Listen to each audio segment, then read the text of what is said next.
स्वागत है आप लोग का मेरे YouTube channel online knowledge world में। आज हम लोग पढ़ेंगे मौर्योत्तर काल पार्ट 5 और ये लास्ट होगा मौर्योत्तर काल का। ठीक है, इसमें पढ़ेंगे हम लोग कुषाण वंश। थोड़ा बैकग्राउंड देख लेते हैं, ये वेरी इंपॉर्टेंट टॉपिक है। हमने क्या देखा, पहले हम लोग पढ़ चुके हैं कि मौर्योत्तर काल में 4 विदेशी आक्रमण होता है। हिस्पकू का आक्रमण होता है, हिस्पकू। ठीक है, तो हिंद यूनानी, शक, पहलव और कुषाण। ठीक है, यहां तक पढ़ चुके हैं हम लोग। कुषाण पढ़ेंगे, खत्म हो जाएगा। हिंद यूनानी को क्या कहते हैं? एक और नाम है Indo Greek. Very important question है, इंडो ग्रीक। ठीक है, या हिंद यूनानी या हिंद यवन ही इसे कहते हैं। हिंद यवन भी कर सकते हैं, इंडो ग्रीक, हिंद यूनानी। शक को सिथियन भी बुलाया जाता है। सौ से शक, सौ से सिथियन याद करने में बहुत आसान है। पौ से पहला, पौ से पर्थियन, सेम चीज है।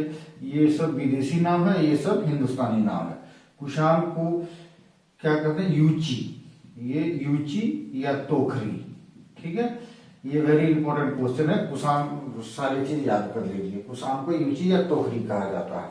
अब चलते हैं, कुषाण आया कैसे, क्या कारण हुआ कि ये अपना देश छोड़ के आया? हिंद यूनानी कहाँ से आया था? ठीक है, बैक्टीरिया से आया था। ये सब बैक्टीरिया, ये वो लोग थे अलेक्जेंडर के आक्रमण के बाद जो यूनानी इधर बस गए। तो हिंद यूनानी, हिंदुस्तान से जाने वाले यूनानी, इसलिए हिंद यूनानी नाम पड़ गया। शक मध्य एशिया से आए थे। मध्य एशिया, मध्य एशिया कौन सा? बैक्टीरिया के बाद का जो एरिया है। ठीक है, इंडिया, इंडिया अभी मैं पहुंचा देता हूँ। इंडिया के बाद पाकिस्तान मिलेगा, पाकिस्तान के बाद अफगानिस्तान मिलेगा, उसके बाद बैक्टीरिया मिलेगा, बैक्टीरिया के बाद मध्य एशिया। ऐसे ही मान के चलिए।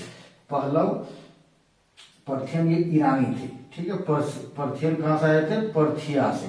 यही पर्थिया बाद में पर्सिया बना, यही पर्सिया बाद में फारस बना, वही फारस आज ईरान है। एक ही चीज है सारे। कुषाण कहाँ से आए थे? चीन से आए थे। ठीक है, तो ये चीन से आने के पीछे इसका क्या कारण था, ये सब हम लोग देख लेते हैं। देखिए, उस समय मौर्योत्तर काल में जो बड़े बड़े साम्राज्य था वो था चीन। चीन का लोकेशन देखिए, चीनी साम्राज्य बहुत बड़ा था। एक रोमन साम्राज्य यूरोप में। ठीक है, एक ईरान में पहलव सिथियन पर्थियन साम्राज्य, ये बहुत बड़ा था। एक इंडियन में, अभी इंडियन में जब से मौर्य काल टूट गया है, वो खत्म हो गया। कुछ दिन तक पुष्यमित्र शुंग एकीकृत रखता है, बाद में इंडियन साम्राज्य बड़ा नहीं रहता, वो टूटता जाता है। इसीलिए तो अटैक होता है। अगर मजबूत रहता है चंद्रगुप्त मौर्य टाइप का, उस समय किसी का हिम्मत नहीं हुआ। पुष्यमित्र शुंग के समय भी किसी का हिम्मत नहीं हो रहा था। लेकिन अब इंडिया में कोई एकीकृत साम्राज्य नहीं है, इसीलिए इंडिया में अटैक होगा। तो देखिए, ये चीन का कहानी है क्या। तो चीन को डर है कि रोमन का अटैक हो जाए, पर्थियन का अटैक हो जाए, ये सब एक डर है। दूसरा डर क्या? चीन जो साम्राज्य है वो चारों ओर खानाबदोश जनजातियों से भरा पड़ा है। खानाबदोश जनजाति, खानाबदोश जनजाति का क्या काम होता था? ये कुछ काम नहीं करता था। खानाबदोश जनजाति खेती होती, ये सब चीज, उद्योग धंधे, व्यापार, बिजनेस कुछ नहीं होता था। इसका मेन काम होता था कि किसी भी साम्राज्य में अटैक कर लो, ये साम्राज्य अटैक करो, लूट के ले आओ और खाओ। ठीक है, तो ये चीन जो था बहुत सारे खानाबदोश जनजातियों से घिरा हुआ था, जिसमें से एक था यूची, यही वाला यूची। ठीक है, ठीक है, उसके बाद हुन, जिसको कहते हैं हुनकू कहते हैं, हुनकू। ठीक है, ये हुन बाद इधर इंडिया आएगा तो ये हुनकू हुन हो जाएगा। अभी इंडिया में भी आक्रमण करेगा गुप्त काल में। इसके बाद कुषाण वंश के बाद गुप्त काल पड़ेगा, तब हुनकू का भी आक्रमण होगा। यूची, हुनकू और बहुत सारे ट्राइब्स थे। ठीक है, बहुत सारे खानाबदोश जनजाति थे जो चीन पे बार बार अटैक करता था। तो वहां का जब राजा हुआ सिंह हुआन टी। ठीक है, सिंह हुआन टी जब राजा होता है तो ये इस चीज से, खानाबदोश जनजातियों से बचने के लिए, प्लस ये बड़े साम्राज्य के अटैक से बचने के लिए चीन की विशाल दीवार का निर्माण करता है। चीन की विशाल दीवार, एक बड़ा सा दीवार दे देता है कैसे, ताकि कोई उसके साम्राज्य में ना घुसे। तो ये चीन की विशाल दीवार किसने बनाया? Singh Hwan T.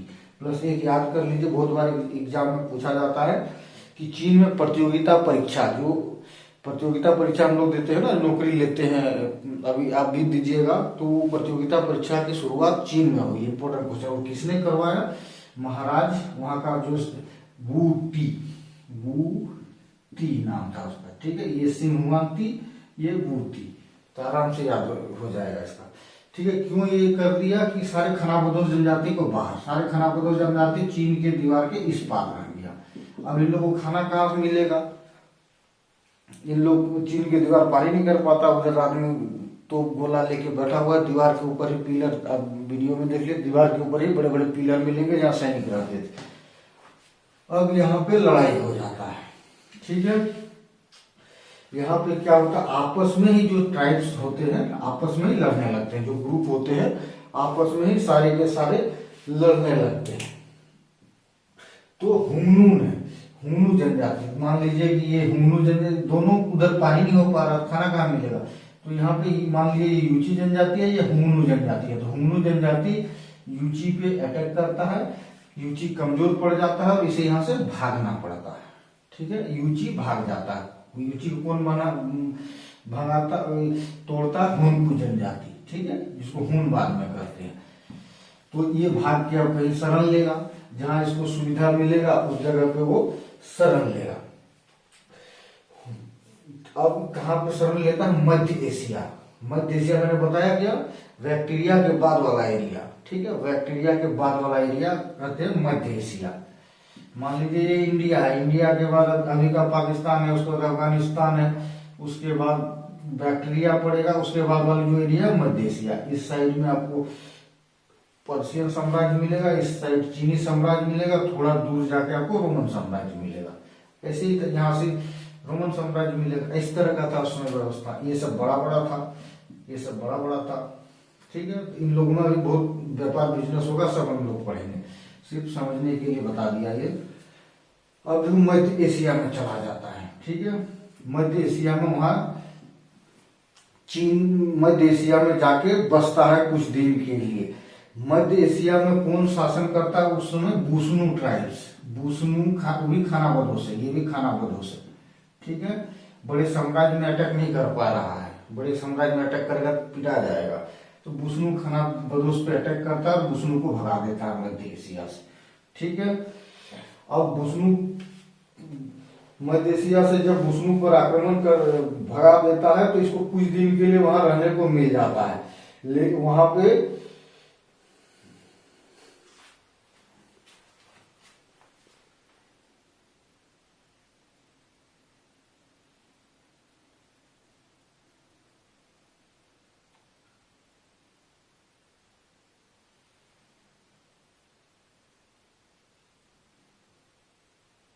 बुशनू पर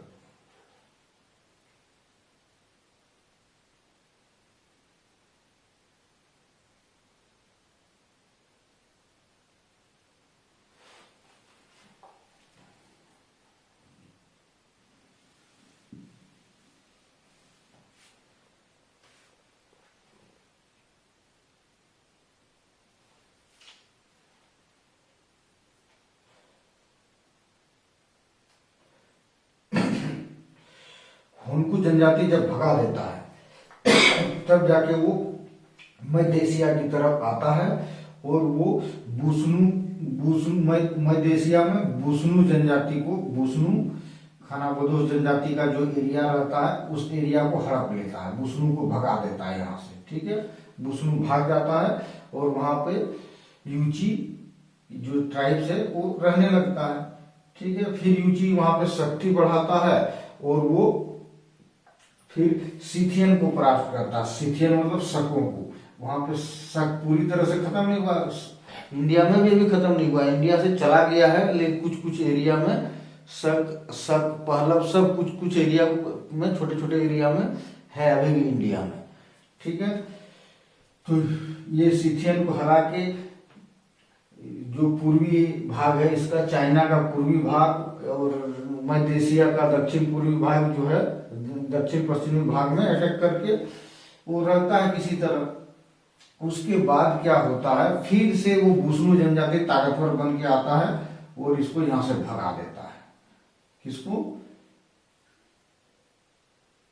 यूचियों को। अब यूची कहा जाता है भाई, अब यूची चला जाता है बैक्टीरिया, बैक्टीरिया ठीक है, बैक्टीरिया मतलब बहुत करीब आ गया इंडिया के, ठीक है, अफगानिस्तान के बाद वाला एरिया बैक्टीरिया आ गया। अब बैक्टीरिया में इसकी किसकी शासन है? पहलवों की, बोले ना हिस्पकू, ठीक है। इस एरिया में बैक्टीरिया के आसपास में पहलवों का शासन है। तो पहलवों को परास्त करके ही कुषाण आता है, हिंद यवन को परास्त करके शक आता है, शक को परास्त करके पहलव, और पहलव को परास्त करके कुषाण। तो यहाँ पे बैक्टीरिया में पहलवों को भगा देता है और बैक्टीरिया में अपना साम्राज्य कायम कर लेता है। और इस समय जो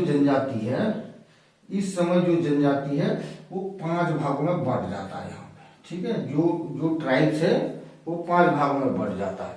उसमें से जो सबसे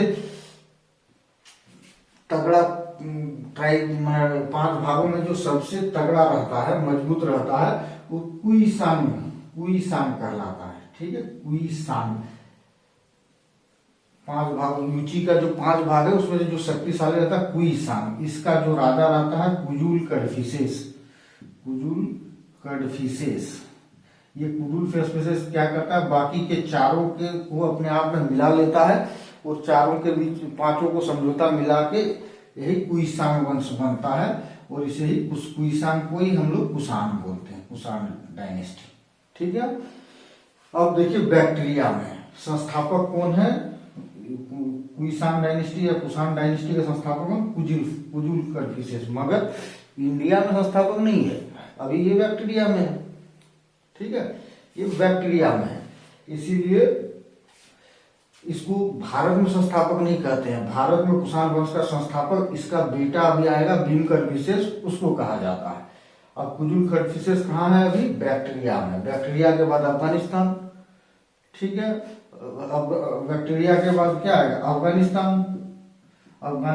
और उस समय के इंडिया को डिवाइड कौन करता था? हिंदूकुश पर्वत, ठीक है, हिंदूकुश पर्वत। अफगानिस्तान इधर, फिर इंडिया और पाकिस्तान है इधर, ठीक है। उसके बाद फिर सिंधु नदी को पार करेगा, उसके बाद अभी वाला इंडिया घुसेगा, ठीक है।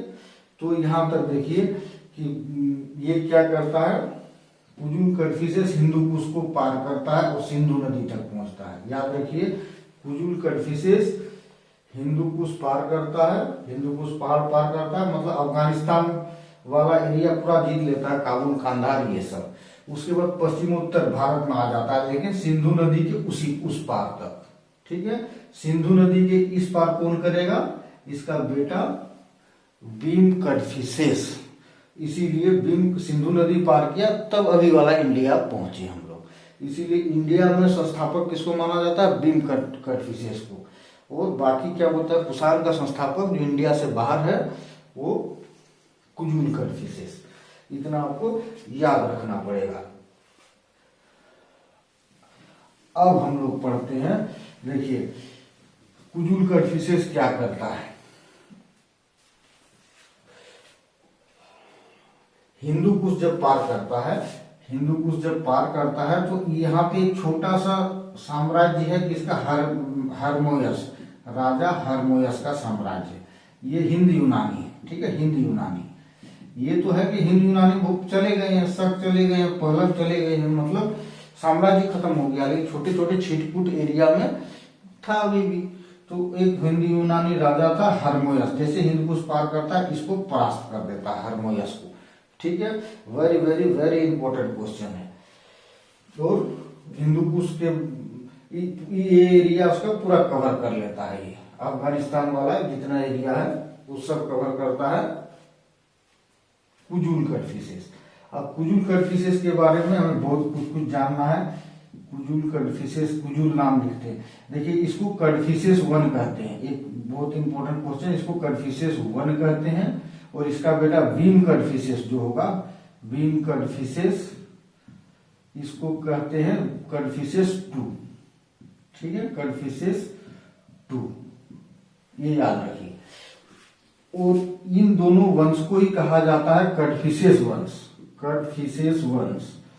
इसमें 2 ही साम्राज्य है, 2 ही राजा बनता है कडफिसेस वंश में, कुजुल कडफिसेस और भीम कडफिसेस। इसके बाद राजा बनता है कनिष्क राजा बनता है। देखिए क्या हो जाता है, भीम कड़फिसेस और कनिष्क के बीच में बहुत गैप दिखता है। कोई भी साहित्यिक प्रमाण नहीं मिलता है कि उसके बीच में कौन राजा बना था कौन नहीं बना था। इसलिए इतिहासकारों ने कुषाण वंश को दो भागों में बांट दिया, एक कड़फिसेस वंश जिसमें ये दोनों राजा आता है, बाकी कनिष्क के बाद जितने राजा आएंगे उसको कहा जाएगा कनिष्क वंश। ठीक है, कुजुल कड़फिसेस के बारे में बताना पड़ेगा मुझे। कुजुल कड़फिसेस देखिए तांबे के सिक्के चलाता है, तांबे के सिक्के। ठीक है, वेरी इंपॉर्टेंट क्वेश्चन।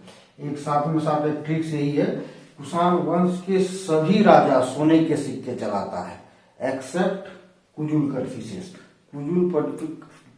कुजुल कड़फिसेस सिर्फ तांबे के सिक्के चलाते हैं। ठीक है, तांबे के शीशे के चलाते हैं, सोने के नहीं चलाते। बाकी इसके बाद जितना आएगा सब सोने के सिक्के चलाएंगे। ठीक है, तांबे के सिक्के में देखिए हरमोयस, अभी हरमोयस तांबे के सिक्के जो है ना, एक साइड में हरमोयस का चित्र है, एक साइड में कुजुल कड़फिसेस का चित्र है। Very important question. उसके जो तांबे के सिक्के है उसमें एक साइड हरमोयस का चित्र है और एक साइड में खुद उसका कुजुल कड़फिसेस का चित्र है।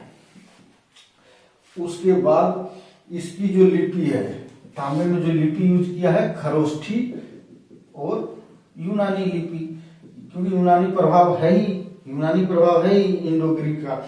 मैंने हमेशा बोला कि अफगानिस्तान एरिया, अभी का इंडिया में जितने मैक्सिमम जितने सिक्के मिलेंगे उसमें ब्राह्मी लिपि में होंगे। उधर वाले एरिया में पाकिस्तान अफगानिस्तान उधर आपको खरोष्ठी मिलेंगे। ये भी आपको बहुत जगहों पे ट्रिक के रूप में काम करेगा। ठीक है,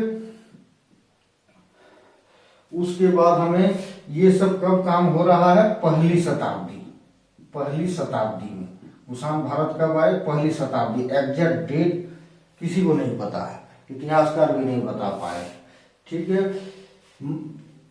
ये कुजुल कड़फिसेस आता है, इन लोग मैंने पहले ही बताया था, इन लोग आता है और यहाँ की सभ्यता में रम जाता है, यहाँ की सभ्यता को अपना मान लेता है इन लोग। तो इसने जो उपाधि धारण किया था यहाँ के राजा की तरह ही, महाराजा धीराज, किसने, कुजुल कड़फिसेस ने ये उपाधि धारण किया था। उसके बाद आगे हम लोग चलते हैं, कुजुल कड़फिसेस से इतना ही। अब हम लोग भीम कड़फिसेस के बारे में पढ़ते हैं। भीम कड़फिसेस के बारे में ये याद रखिए, सोने के सिक्के। ठीक है, सोने के सिक्के सबसे पहले कुषाण वंशों ने इसी ने जारी किया था। सोने के सिक्के हिंद दो ही लिपि का यूज करता है, खरोष्ठी और यूनानी दोनों में। कड़फिसेस 1 और कड़फिसेस 2 दोनों यही यूज करता है। इसके बारे में भारत में कुषाण वंश के वास्तविक संस्थापक यही है। ठीक है, भारत में कुषाण वंश के वास्तविक संस्थापक भीम कड़फिसेस है, ना कि कुजुल कड़फिसेस है। प्लस इसके जो सिक्के मिले हैं, सोने के सिक्के जारी तो किए ही है, तांबे शीशे जो चीजें सब कुछ किए हैं इसमें, तो सोना का यहीं से स्टार्ट हुआ है। इसके सिक्के में आपको त्रिशूल, नंदी और शंकर का, शिव का चित्र मिलेगा। तो इससे क्या पता चलता है, ये शैव धर्म को मानता था, शंकर भगवान का पुजारी था ये। ठीक है, इसके बाद मैंने बताया था सिंधु नदी पार करने के बाद, सिंधु नदी जैसे ही पार करेगा, ठीक है, उसके बाद सिंधु नदी से झेलम नदी के बीच के एरिया को तक्षशिला कहा जाता है, मैं बार बार बताया हूं। और ये पंजाब एरिया है। तो इस पंजाब एरिया को कौन जीतेगा, मैं बोला सिंधु नदी पार किसने किया, सिंधु नदी के इस पार तक कुजुल ने जीता, इस पार तक जो साम्राज्य बनाया वो भीम कड़फिसेस ने बनाया। तो भीम कड़फिसेस के बारे में एक चीनी साहित्य है, हान हुनसु। इस बुक में लिखा गया है कि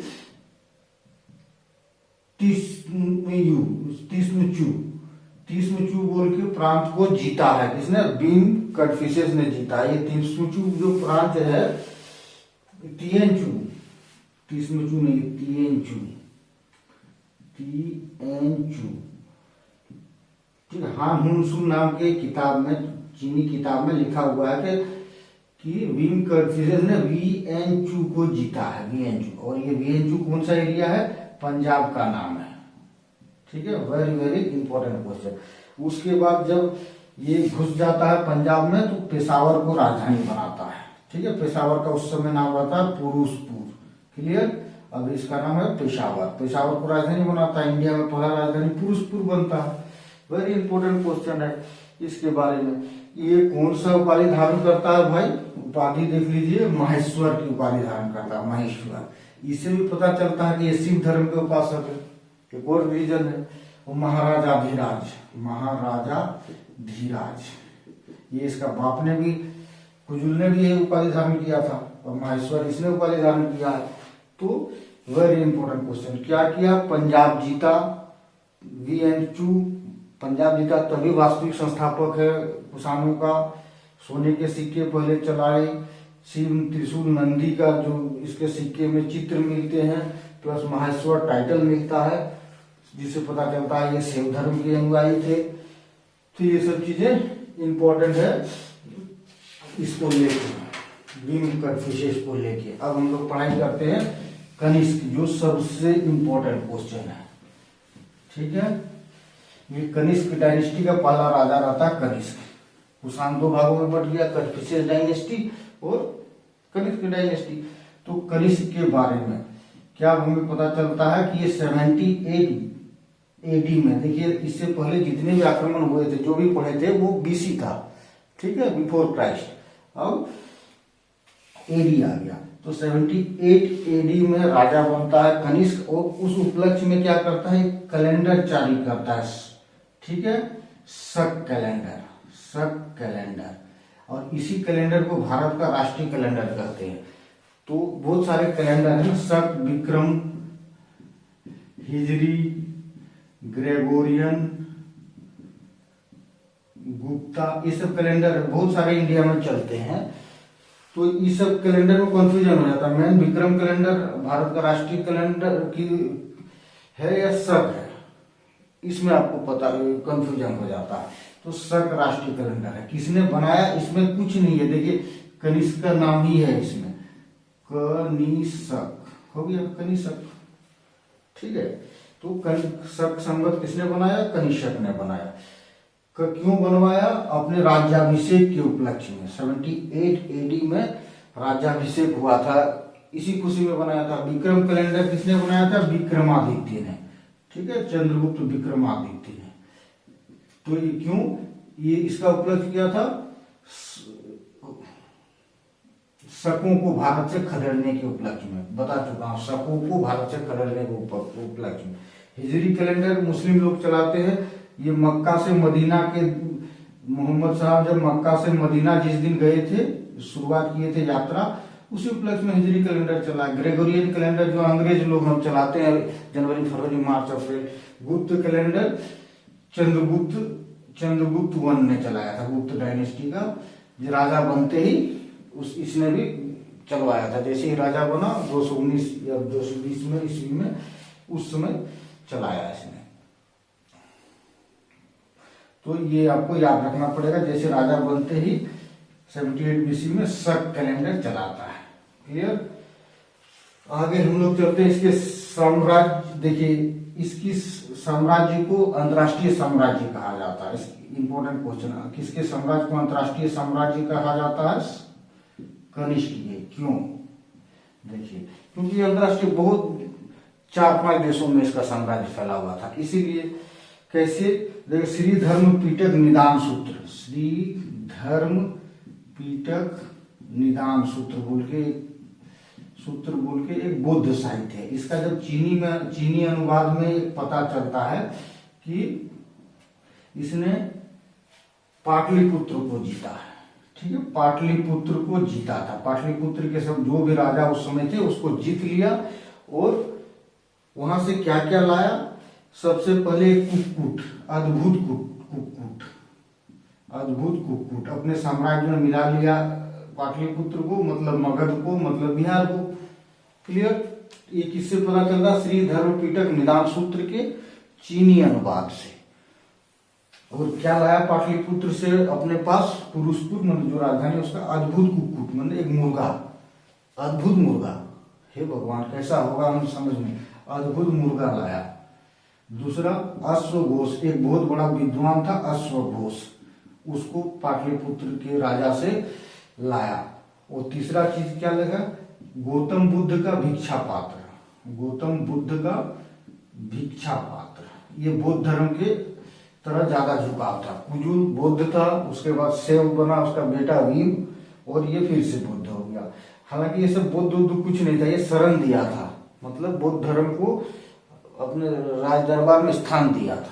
ठीक है, बाकी इसके सारे बहुत सारे मैक्सिमम जो सिक्के है उसमें शिव विष्णु जी की इन्हीं लोगों के प्रमाण मिले। गौतम बुद्ध का भिक्षा पात्र, क्लियर। ये तीन चीज लाते हैं पाटलिपुत्र को जीत के। और ये पता कहां से चलता, श्री धर्मपीठक निदान सूत्र के चीनी अनुवाद, वेरी इंपॉर्टेंट। उसके बाद राज तरंगिनी किताब को जानते होंगे, राज तरंगिनी बहुत ही सुंदर किताब है। कश्मीर की राज तरंगिनी क्यों फेमस है, कश्मीर का इतिहास बताता है, वेरी इंपॉर्टेंट क्वेश्चन। कश्मीर का इतिहास राज तरंगिनी है, ये कल्हण साहब ने लिखा था। कल्हण जो हर्ष के दरबार में रहता था, ये दूसरा हर्ष है, हर्षवर्धन नहीं, ठीक। हर्षवर्धन दूसरा राजा, वर्धन डायनेस्टी की, हर्ष लोहार डायनेस्टी का राजा है जो कश्मीर एरिया में राज्य करता। उसके दरबारी कविता कल्हण, उन्होंने राज तरंगिनी लिखा है, उसने पूरा इतिहास लिखा है। उसी किताब में लिखा है क्या कि कनिष्क ने कश्मीर जीता था, कश्मीर विजय किया था, वेरी इंपॉर्टेंट क्वेश्चन। और उसी में लिखा हुआ कश्मीर में एक शहर बसाया था जिसका नाम है कनिष्कपुर, कनिष्कपुर, ठीक है, very very very important question. Plus उन्होंने क्या किया था, कश्मीर में बहुत सारे बौद्ध स्तूप और बौद्ध मठ बनाए थे। ये चीज पता चलता है राजतरंगिनी, कल्हण के राजतरंगिनी से, ठीक है। अब देखिए दक्षिण भारत भी विजय किया था इसने, दक्षिण भारत, ये कहां से पता चलता है भाई, दक्षिण भारत।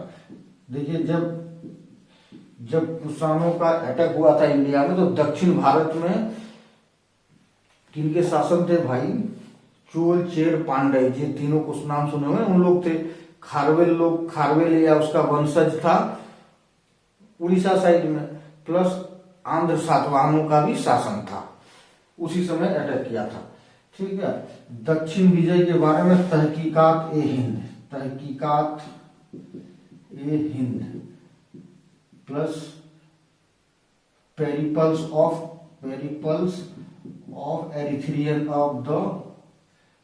Erythraean Sea. इस किताब को बहुत इंपॉर्टेंट है, इसका हमेशा पूछा जाता है कि इसका राइटर कौन है, अननोन है, अभी तक पता नहीं चल पाया। लेकिन अनुमान जब सी के बारे में सारे बंदरगाहों की जानकारी हमें व्यापार बिजनेस बंदरगाह के थ्रू जो हो रहा है इसी किताब से हमें पता चलता है, इंडिया का पूरा पास्ट। तो माना जाता है ये किसी नाविक ने या किसी व्यापारी ने जो समुद्र के थ्रू व्यापार करता था उसने लिखा है। इन दो किताबों से प्लस मुजम्मतुल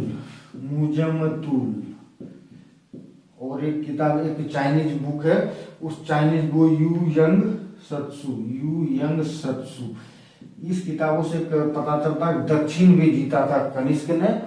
और दक्षिण मतलब कुचेर चोल पांड्य ये बहुत शक्तिशाली हुआ करते थे, वहां तक तो पहुंचा नहीं था, तो ये मालवा तक पहुंचा था, जो उसको हम लोग अभी मध्य भारत ही कह सकते हैं। किताब में दक्षिण भारत लिखा हुआ, लेकिन ये अभी का मध्य भारत ही पहुंच पाया था। उसके बाद देखिए इन्होंने चीन पे अटैक किया, चीन का हान वंश का शासन चलता था, ठीक है। तो वहां का जो सेनापति था उससे इसकी लड़ाई हुई थी। पानन चाओ वहां का सेनापति था, उसको मैसेज भेजा, हान कनिष्क ने मैसेज भेजा कि पानन चाओ वहां की राजकुमारी से हम विवाह करना चाहते हैं, तुम भी एक चीनी साम्राज्य बहुत बड़े साम्राज्य की मालिक, मैं भी एक बहुत बड़ा साम्राज्य का मालिक, तो विवाह करा दो अपना राजकुमारी से। तो ये अपमान समझ लिया, ठीक है, और अटैक कर दिया कनिष्क पे, कनिष्क को बुरी तरह से हरा दिया, ठीक है। फर्स्ट टाइम कनिष्क हार गया, लेकिन दोबारा कनिष्क अपना पावर जुटाता है और पानन चाओ को हरा देता है और 3 राज्य जीत लेता है, उसका 3 बड़े बड़े राज्य जीत लेता है। वो आपको याद रखना है, कासगर, यारकंद और खेतान। कासगर, यारकंद और खोतान, ये 3 बड़ा बड़ा एरिया जीत लेता है। ठीक है, देखिए इसका साम्राज्य चीन में भी हो गया। तिब्बत साहित्य से पता चलता हमें क्या, तिब्बत साहित्य से पता चलता हमें क्या, साकेत पे भी अटैक किया था, साकेत को भी जीता था। साकेत मतलब अभी का अयोध्या वाला एरिया, फैजाबाद वाला एरिया, जो नेपाल तक था उस समय, इतना बड़ा विस्तार। ठीक है, उसके बाद इसने हिंद, जो पर्थियन और सिथियन थे ना, पर्थियन और सिथियन, ये इंडिया में जो बचा कुचा पर्थियन और सिथियन था। ठीक है, सब मतलब पर्थियन सिथियन निकल चुके हैं इंडिया से, मगर छोटे छोटे एरिया में अभी अपना राज्य करके बैठा हुआ है। तो ये पर्थियन सिथियन ये सबको भी इसने हरा देता है। उसके बाद ये कितना बड़ा साम्राज्य इसका हो गया। बैक्टीरिया पहले से ही जीता है ना, बैक्टीरिया, अफगानिस्तान, अभी का पाकिस्तान, चीन का एरिया, ठीक है, मध्य एशिया, ठीक है, मध्य एशिया तो जीत ही चुका है पहले ही, प्लस पूरा इंडिया, तो हो गया ना अंतरराष्ट्रीय साम्राज्य इसका। कितना बड़ा साम्राज्य, कितने देशों में, तो इसीलिए इसका साम्राज्य को अंतरराष्ट्रीय साम्राज्य कहा जाता है। अब हम लोग चलते हैं कुछ इंपॉर्टेंट चीज जो इससे बहुत ही याद रखना बहुत ही जरूरी है आपका। देखिए कुछ जगहों का, देखिए एक जगह महास्थान बिहार में है, यहाँ इसको याद रखना पड़ेगा कनिष्क के सम्मान में। क्यों भाई महास्थान याद रखना क्यों जरूरी है? यहाँ पे सोने और तांबे के सिक्के मिले हैं महास्थान में। ठीक है, और इस सिक्के में क्या है, प्रतिमा है। किसकी प्रतिमा है? कनिष्क की। कैसी? एक कुछ में खड़ी प्रतिमा है, मतलब खड़ा है कनिष्क, और कुछ में बकरे की बलि दे रहा है। ठीक है, बकरे की बलि देता हुआ फोटो है। तो बलि देता हुआ बेदी में, ऐसे नहीं बकरा फंसाते हैं, ऐसे घुसाते हैं तो उसको बेदी बोलते हैं। बेदी में बलि देते हुए, क्लियर? महास्थान से ये हमें प्राप्त हुआ है। तो ये इंपॉर्टेंट क्वेश्चन है, आप याद कर लीजिए महास्थान। प्लस अब रावातक अभिलेख ये भी बिहार में मिला है। क्लियर? इससे क्या पता चलता है? इससे पता चलता है कि 4 बड़े बड़े शहर कनिष्क के समय में कौन थे। एक चंपा होगा, पाटलिपुत्र,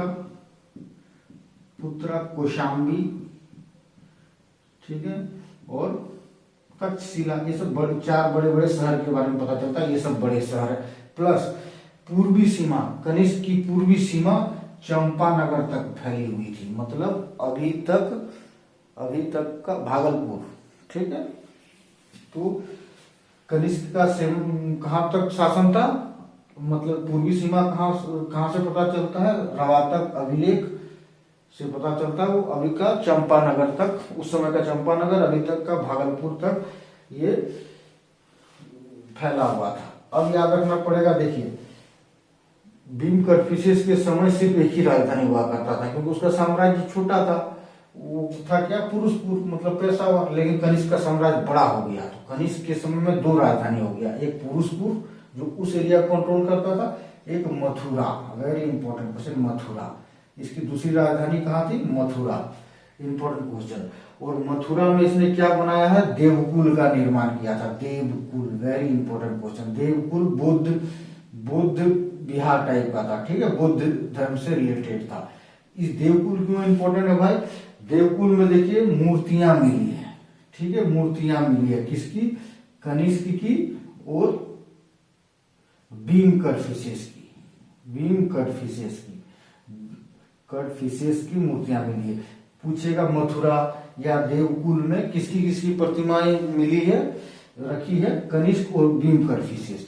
तो कनिष्क में क्या है? कनिष्क को एक जगह,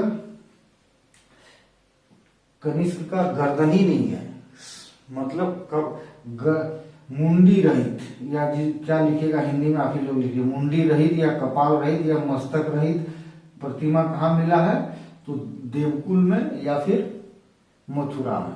प्लस एक दूसरी प्रतिमा मिली है उसकी, मतलब स्टेचू, क्या है, जिसमें वो चोंगा पहना हुआ, चोंगा और बूट तो आप जानते ही होंगे, बताने के लिए। चोंगा मतलब उसमें रोमन साम्राज्य वाले पहनते थे, रोमन राजा लोग पहनते थे, ऊपर से नीचे ओवरकोट टाइप का। ठीक है, तो इससे क्या पता चल जाता है कि रोमन से व्यापारिक संबंध थे हमारे, तब ना रोमन का कोट हमारे पास, कनिष्क के पास आया था। तो ये आप देव मथुरा का चीज ये याद रख लीजिए। आगे हम लोग चलते हैं तक्षशिला।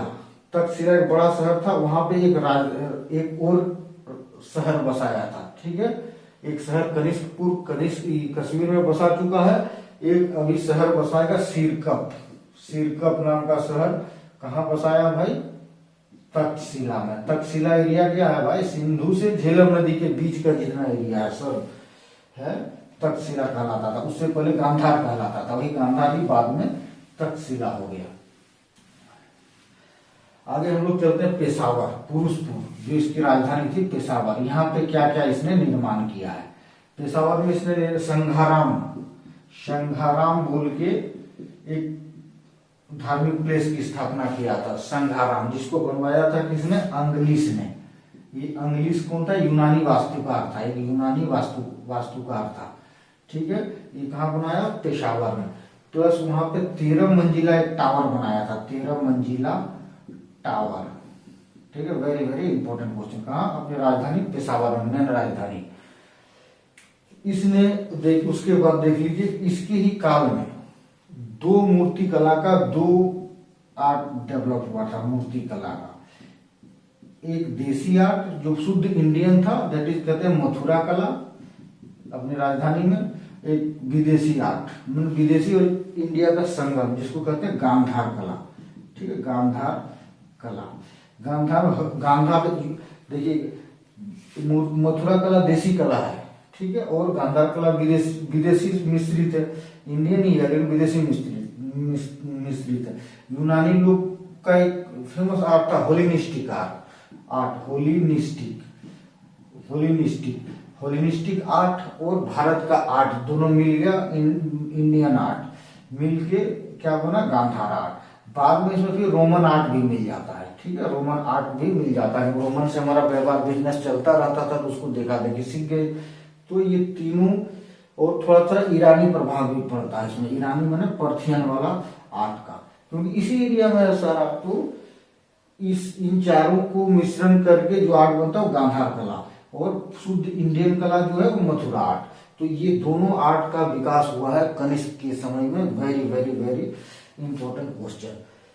अब हम लोग देखते हैं कनिष्क ने क्या क्या उपाधियां धारण की थी। ठीक है, कनिष्क ने 2 उपाधियां धारण की थी महाराजा धीराज। एक ये तो कुजुल कटफिसेस उसने भी धारण किया था, महाराजा धीराज। ये तो तीनों ने लगातार किया धारण।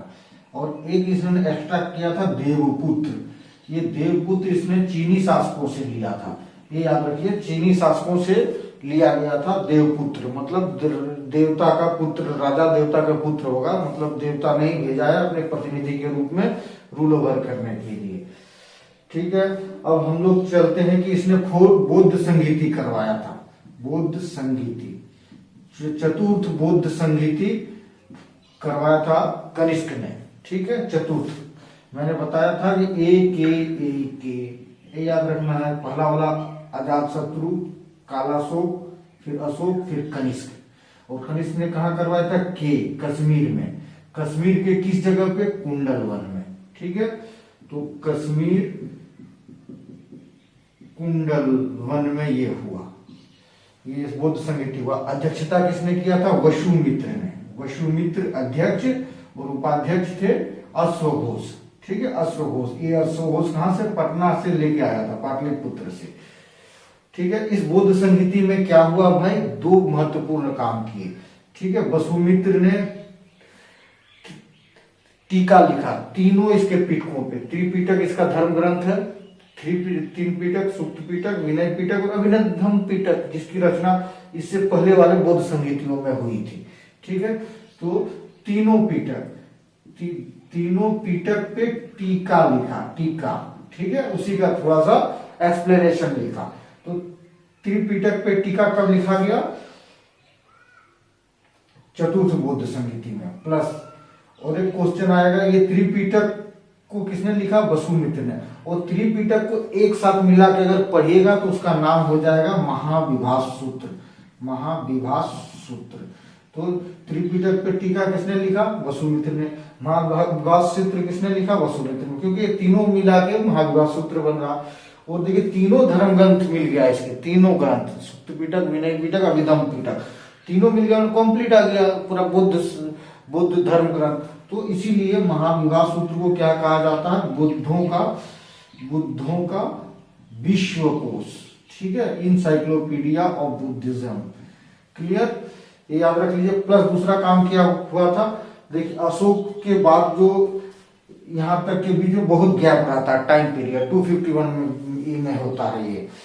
तो उस बीच में बहुत सारे संघों में, ग्रुप में अपना अपना बट गया था, ठीक है, पूरा मतलब सर्टिफाइड बटा नहीं था ना, लेकिन ग्रुपिंग कर करके बुद्धिस्ट लोग, साधु संघ उनके जो थे साधु सन्यासी लोग ग्रुप बना के रहते थे। तो उसी को यहाँ पे दूर किया गया, सारे बोला गया कि सारे अलग अलग क्या बोलता है, इनमें मत रहो, सिर्फ दो ही डिवीजन होगा, एक होगा महायान और एक हीनयान। दो सबके बीच की जो दूरियां थी उसको कम करके सिर्फ दो ही डिवीजन रखा, महायान और हीनयान।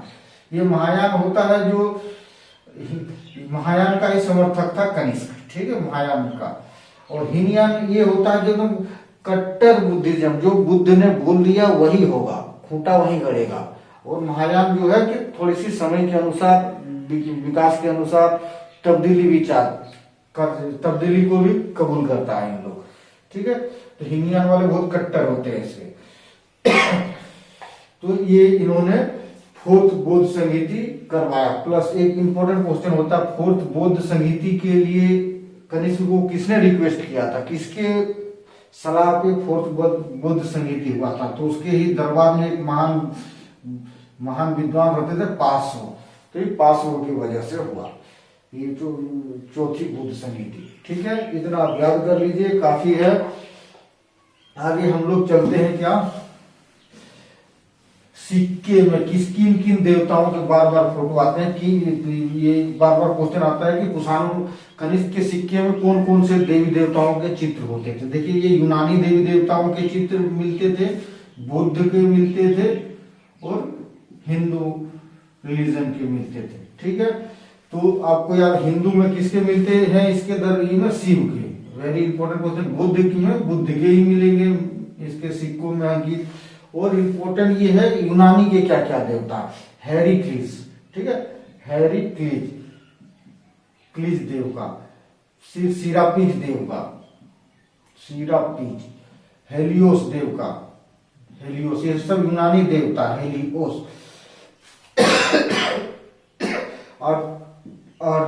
अर्थोननिया भी देवता है इसका, ठीक है, मोइरी। ये सब देवताओं के चित्र मिलते हैं अशोक के सिक्कों में, बुद्ध के और शिव के, ठीक है। तो इससे पता चलता है ये कनिष्क थे वो सारे धर्म को बराबर ही मानता था, ठीक है। शिव बुद्ध उस समय के एग्जिस्टेंस में और जिसके संपर्क में जितने भी रिलीजन आए थे सारे को मानते थे। कुषाण वंश के बाद अगर हम लोग पढ़ते हैं इसके दरबारी कवि, ठीक है, दरबार में कौन कौन से कवि रहते थे, वेरी इंपॉर्टेंट, दरबारी विद्वान, कवि ने विद्वान।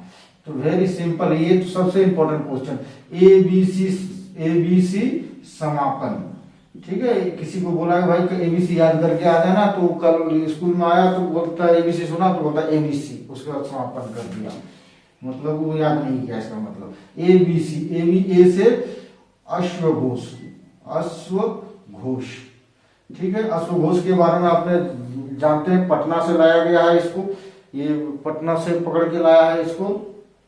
और अश्वघोष ने क्या क्या किताब लिखा, वेरी इंपॉर्टेंट क्वेश्चन। सबसे पहले बुद्ध चरितम लिखा, बुद्ध चरित, ये याद रखिए, बुद्ध चरित, इसको ये बुद्ध के जीवनी लिखा है। रामायण क्या है, राम के चरित्र, रामायण, और इसको बुद्धायन भी बोल दीजिए तो सही है, तो राम का है, राम का चरित्र, बुद्ध चरित्र, ये हमें बुद्धायन ये मान के चलिए। तो बुद्ध चरित्र को क्या कहा जाता है, बौद्धों का रामायण, क्योंकि बुद्ध के जीवनी लिखा है इसमें। इस बुक को बुद्धों का रामायण और बुद्ध का विश्वकोश बता चुका हूं मैं, महाविभाग सूत्र को, ये अश्वघोष ने लिखा। प्लस सौंदरानंद नाम का किताब लिखा, सौंदरानंद, सारीपुत्र प्रकारम, ये बुक लिखा। और एक बुक था सूत्र, सूत्रालंकार, ये बार बार ये सब क्वेश्चन पूछता है। ठीक है, ये इतिहास का फेमस बुक है। तो अश्वघोष के बारे में ये याद, इतना याद रख लीजिए। ठीक है, बी से वसुमित्र, वसुमित्र, अश्वघोष से एक और याद करिए, राजकवि यही था। ठीक है, राजकवि यही था अशोक का, सॉरी कनिष्क का। उसके बाद वसुमित्र, वसुमित्र में अभी मैं बता महाविवाद सूत्र लिखा, एक बता चुके हो, तीनों जो पीटक है उस पर टीका लिखा, एक ही चीज है दोनों। तो वसुमित्र से आप इतने याद रखिए।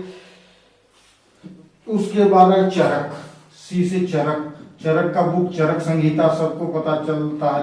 क्वेश्चन हमेशा पूछता है कि चरक कौन थे, आयुर्वेदाचार्य थे, वैद्य थे। ठीक है, उसके वैद्य थे आयुर्वेदाचार्य। चरक संहिता क्या है, मेडिकल साइंस का बुक है। ठीक है, आज भी इसको चरक संहिता का के थ्योरी का आज भी जो मेडिकल साइंस यूज करता है चरक संहिता। उस जमाने में देखिए इन्होंने इतने अच्छे किताब लिख दी। उसके बाद क्या, समापन, 100 से है संचरक, संचरक, संचरक ये कौन था, संचरक उसके सेनापति, संचरक जो था वो राजपुरोहित था, सॉरी सेनापति थे, राजपुरोहित। ठीक है, वेरी गुड। समापन, मौ से महाचेत, महाचेत। ठीक है, ये सलाहकार था, सैनिक सलाहकार था महाचेत। उसके बाद पौ से पार्श्व, मैंने बता दिया पौ से पार्श्व, जिसने ये बताया था भाई क्या कि चौथी बुद्ध संहिता बनाओ, आपस में बुद्धिस्ट लोग लड़ना शुरू कर दिए हैं, उसको मिला के एक बनाओ, इस तरह का। 9 से आपका हो गया Nagarjuna, very important question, Nagarjuna. Nagarjuna ने माध्यमिक सूत्र नाम का किताब लिखा है, माध्यमिक सूत्र।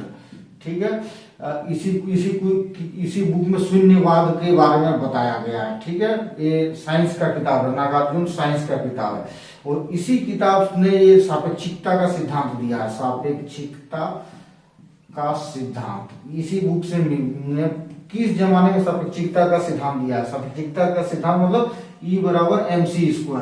ये आप लोगों ने फिजिक्स में, केमिस्ट्री में जरूर पढ़ा होगा। ठीक है, फिजिक्स में जरूर पढ़ा होगा। तो देखिए सापेक्षिकता का सिद्धांत कितना पहले वो बता के चल गया है अपने माध्यमिक सूत्र किताब से। ठीक है, मगर इसको प्रैक्टिकल में प्रूफ किसने किया था, आइंस्टीन ने किया था, इसी को पढ़ के आइंस्टीन। ठीक है, और इसीलिए क्या बोला, नागार्जुन को क्या कहा जाता है, भारत का आइंस्टीन। आपको ये कहीं लॉजिकल नहीं लग रहा होगा कि किस जमाने में जब साइंस का कोई नामो निशान नहीं था तब उसने ऐसा कर दिया। बाद में इसने अगर प्रूव किया तो बहुत बड़ा काम किया, इसमें कोई डाउट नहीं। मगर आइंस्टीन को कहना चाहिए यूरोप का नागार्जुन, उल्टा बोला जाता है। तो ये इसके दरबार में ये सब कवि थे, इसको याद करेंगे। इसके बाद हम लोग चलते हैं बंदरगाह। इसकी बंदरगाह और व्यापार, बिजनेस, वाणिज्य, थोड़ा ये सब देख लेते हैं। बंदरगाह में देखिए 2 बंदरगाह याद रखना पड़ेगा, बारबेरिकम। बारबेरिकम कौन है, सिंधु नदी की जहां अरब सागर में मिलती है, मतलब सिंधु का मुहाना, उसी जगह एक बारबेरिकम बोल के बंदरगाह है। ठीक है, उसको ये बहुत, और बारबेरिकम जो बंदरगाह है ना, अलेक्जेंडर के आने के बाद, अलेक्जेंडर जब आया था उसी समय खोज हुई थी बारबेरिकम बंदरगाह का। तो ये बारबेरिकम बंदरगाह अलेक्जेंडर के आक्रमण का परिणाम है इंडिया में। बारबेरिकम अभी कहा, सिंधु नदी के मुहाना में। प्लस दूसरा बंदरगाह भड़ोच का यूज करता था, भड़ोच। ठीक है, भड़ोच अभी गुजरात में, इसी जिला में, स्टेच्यू ऑफ यूनिटी इसी जिला में बना हुआ है, भड़ोच अरब सागर के पास। इसको पुराना नाम था भृगु कच्छ। ठीक है, सामने ही कच्छ है, तो कच्छ के सामने ये 2 बंदरगाहों का यूज किया जाता था। प्लस सिल्क रूट आपको याद रखना पड़ेगा। सिल्क रूट पे किसका कंट्रोल था भाई, सिल्क रूट पे किसका कंट्रोल था, कनिष्क का कंट्रोल था। ठीक है, सिल्क रूट ये क्या होता था, देखिए रोमन साम्राज्य दूर है। ठीक है, नीचे पर्थियन है। ठीक है, फिर ये इंडिया और इधर चाइना, ऐसे मान के चलिए। अब क्या होता है, ये दोनों जो रोमन और पर्थियन मतलब ईरानी लोग में कभी बनता ही नहीं था, दोनों में साम्राज्य के लिए लड़ाई होते रहता था। ठीक है, और रोमन वाले बहुत एडवांस थे, उसको रेशम की कपड़ा पहनने की बहुत शौक था, रेशम का बहुत कंजप्शन था रोमन में।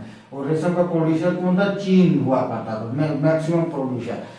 ये इम्पोर्टेंट क्वेश्चन है कि रेशम का उत्पत्ति मतलब किसने सिखाया रेशम का यूज करना या रेशम का प्रोडक्शन किसने शुरू किया, दैट इज चाइना।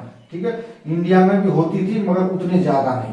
चाइना, तो चाइना जिस रूट से जाता था यहाँ, ठीक है, जिस रूट से जाता था अपना रेशम बेचने के लिए, सिल्क बेचने के लिए रोम, उसी रूट को सिल्क रूट कहा जाता था। ये सिल्क रूट हम कनिष्क के दरबार, कनिष्क के साम्राज्य होते हुए गुजरता था, इसीलिए ये टैक्स लेता था बेचने और लेने वाले से।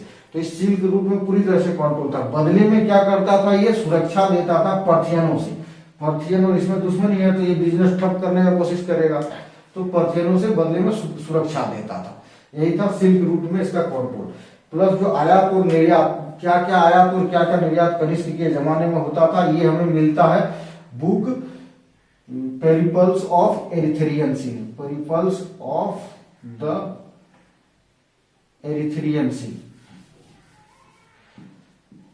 पेरिपल्स ऑफ द एरिथ्रियन सी।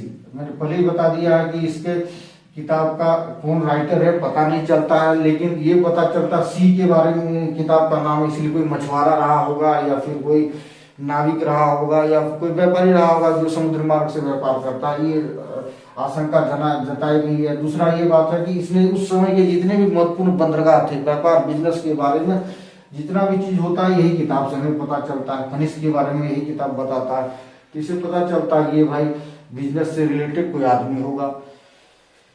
ठीक है, तो पेरिपल्स ऑफ एरिथ्रियन सी से पता चलता है क्या क्या चीजों का बिजनेस करता था। लिख लीजिए निर्यात क्या क्या करता था, इंडिया रोमन को। ठीक है, इंडिया रोमन में बहुत सबसे ज्यादा इंडिया और रोमन का बिजनेस खूब तगड़ा था उस समय की।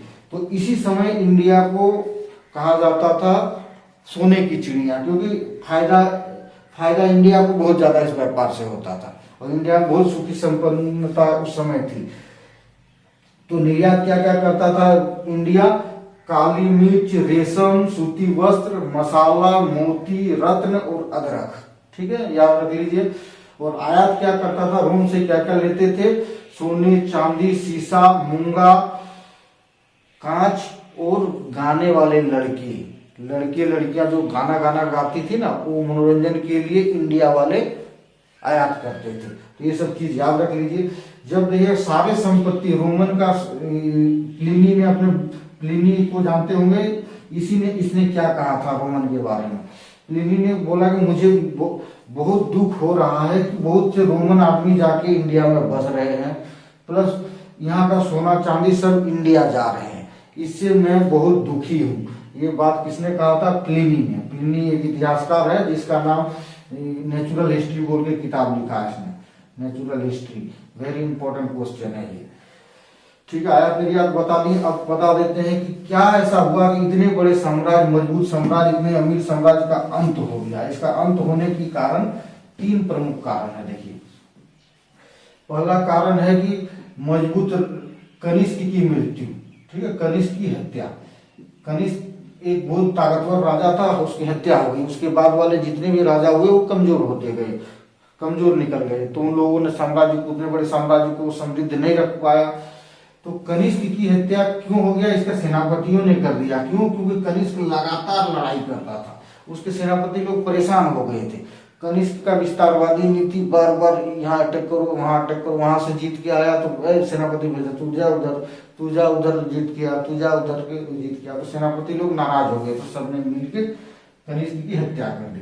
दूसरा सबसे बड़ा वजह है फारस के सासानी शासक, अब ना पर्थियन लोग है वहां पे, पहलव लोग या फारस लोग जो है, फारस के राजा, पहलव नहीं होगा ये, मतलब आप पर्थियन बोल सकते हो। हाँ वही हो गया, पहलव भी कह सकते हो, पर्थियन भी बोल सकते हो, ईरानी भी बोल सकते हो, फारस भी बोल सकते हो। तो फारस के राजा के सासानी वंशों का लगातार आक्रमण, सासानी वंश का लगातार आक्रमण, हर एक 6 महीने में आक्रमण कर देता था, जिससे साम्राज्य कमजोर पड़ता गया। तीसरा, इंडिया में गुप्तों का उदय। ठीक है, गुप्त लोग ताकतवर होने लगे थे, गुप्तों का उदय। इसके बाद हम लोग गुप्त की पढ़ाई करेंगे। ठीक है, तो ये कुषाण वंश के अंत का कारण था। अब हम इस पढ़ लेते हैं इसको, इसका जो जितने भी राजा हुए इसके बाद, ठीक है। सबसे पहले कुजुल के बारे में पढ़ लिए, भीम के बारे में पढ़ लिए, कनिष्क के बारे में पढ़ लिए, इसके बारे में हम लोग विस्तृत से पढ़ लिए। अब कौन राजा होता है भाई? अब होता है वशिष्ठ। वशिष्ठ, ठीक है, वशिष्ठ।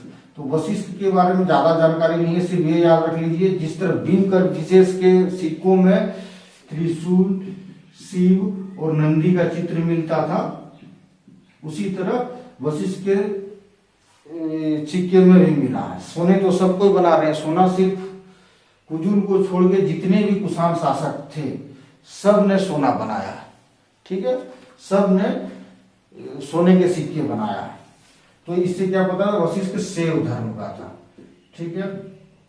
वशिष्ठ के बाद जो राजा बनता है वो हुइस्क। हुइस्क के बारे में आपको याद रखना पड़ेगा भाई, इसने एक शहर बनाया था हुइस्कपुर, ठीक है। ये कहा कश्मीर में, एक कनिष्कपुर भी कश्मीर में बना है, एक हुइस्कपुर भी कश्मीर में बना, ठीक है। प्लस इसके बारे में आपको ये याद रखना पड़ेगा, इसके चतुर्भुजाकार सिक्के चलवाए। इसका सिक्का कैसा था? चतुर्भुजाकार। और चित्र में किसके चित्र थे? विष्णु जी के चित्र थे। तो इससे क्या पता चलता? वैष्णव धर्म को मानता था, ये विष्णु जी को मानता था। तो विष्णु क्या है ये? मतलब ये चतुर्भुजाकार, जो विष्णु के 4 हाथों को दर्शाने के लिए चतुर्चार कोना बनाया गया था, यही मान्यता है। तो ये वेरी वेरी इंपॉर्टेंट क्वेश्चन, जो चतुर्भुजाकार सिक्के सोने के बने थे वो किसने बनाया था? हुइस्क ने बनाया था। और क्या होता? हुइस्क के शासन काल में एकदम छोटा हो जाता है। अभी तक देखिए यहाँ हुइस्कपुर कश्मीर तक है शासन काल, लेकिन इसके शासन का अंत होते होते ये इसके शासन काल का वो टाइम बीतते बीतते सिर्फ मथुरा एरिया में, मथुरा वाले रीजन में सिमट के रह जाता है कुषाण, ठीक है। सिर्फ मथुरा वाला, बाकी पश्चिमोत्तर एरिया इधर उधर सब छूट जाता है, इसके साम्राज्य सब स्वतंत्र हो जाता है। उसके बाद देखिए कनिष्क 2 बनता है, हुइस्क का कनिष्क 2, ठीक है। कनिष्क 2 के बारे में भी कुछ जानकारी नहीं, बस एक जानकारी मिलता है, इसने एक टाइटल लिया था केसर वसिंजर, ये आप याद रख लीजिए। प्लस उसके बाद वासुदेव बनता है। उसके बाद कनिष्क 2 बनता है, कनिष्क 2 हो गया ना, कनिष्क 3 बनता है। उसके बाद वासुदेव, ये वासुदेव 2 बनता है। ये Vasudev 2 is the last ruler of Kushan dynasty. और इसके जो सोने के सिक्के थे उसमें शिव और विष्णु के चित्र मिलते हैं। तो इससे पता चलता है कि ये इन्हीं दोनों में से किसी को मानने वाले उपासक थे। तो शिव की ज्यादा चित्र नहीं मिलते हैं, विष्णु जी के ज्यादा मिलते हैं, इसीलिए वासुदेव को वैष्णव कहा जाता है। इसी नाम से आपको पता चल जाएगा, वासुदेव वैष्णव धर्म को मानता है। अब बस इतना ही काफी। सोना का जो सिक्का बनाया था सबसे पहले इंडिया में कौन बनाया था? इंडो ग्रीक ने बनाया था। दूसरे सबसे शुद्ध सोने के सिक्के कुषाणों ने बनाया था, और सबसे ज्यादा मात्रा में गुप्तों ने। ये सब आपको याद रखना पड़ेगा। धन्यवाद।